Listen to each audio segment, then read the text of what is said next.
je suis désolée, le direct a été interrompu parce que mon téléphone a chauffé avec la température, avec le soleil. Donc, mon téléphone a chauffé. Il n'y a pas de direct qui a été attaqué comme on aimerait le faire croire.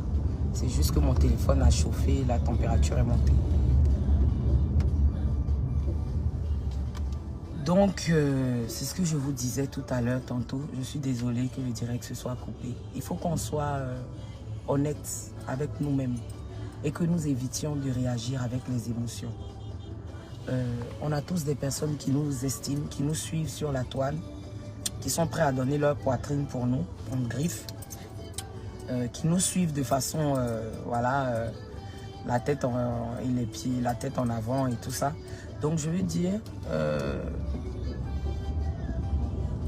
à un moment donné, il faut qu'on puisse au moins mettre les émotions de côté et pouvoir être objectif.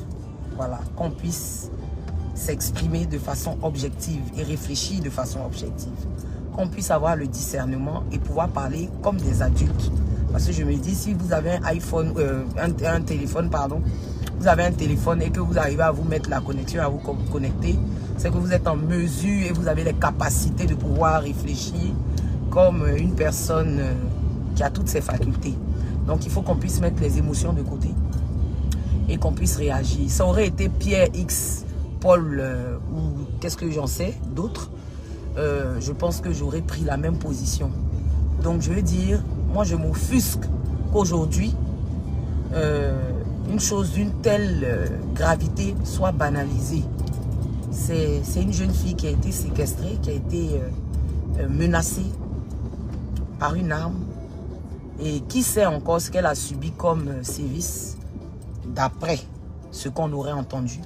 Voilà, jusque-là, ce sont des allégations, qu'elles soient fausses ou vraies. On n'a aucune preuve. Donc, moi, je souhaiterais qu'on puisse vraiment avoir la véracité de cette histoire et que chacun de nous puisse savoir avec qui il marche.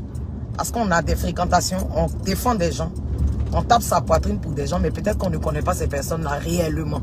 Voilà, donc que les autorités puissent se pencher sur cette affaire-là. Moi, je tiens à ça vraiment. Et j'invite ces blogueurs, ces influenceuses femmes de pouvoir, comme moi, s'offusquer qu'une fille de 20 ans soit menacée et qu'elle puisse, on puisse banaliser cette affaire-là comme ça. Donc vraiment, il faut qu'on tire cette affaire-là au clair une bonne fois pour toutes. Donc maintenant, pour ce qui concerne ces personnes-là qui, de toutes les façons, hein, ont une façon particulière de réfléchir, qui sont braquées, ces personnes-là qui sont limitées dans la façon de penser. Bon, je ne vous en veux pas, vous savez, le QI, on l'a ou on ne l'a pas. Le discernement, on l'a ou on ne l'a pas. Voilà, donc je ne vous en veux aucunement. Je ne suis pas contre le fait que vous pensiez autrement que moi. Donc, c'est votre droit, je le respecte. Mais permettez que nous aussi, nous puissions nous exprimer et nous puissions vraiment demander à ce qu'on puisse avoir vraiment un éclaircissement sur cette affaire. Donc, c'était un peu ma part, ma petite part sur ce sujet-là. Et puis, vous pouvez aller, hein, comme d'habitude, aux injures et tout ce qui va avec. Je suis habitué, c'est ce que je vous dis. Moi, ça me glisse maintenant. Hein. Donc, c'était un peu ça. Je vous souhaite un excellent vendredi à tous et à toutes. Et puis, que Dieu nous garde. Merci.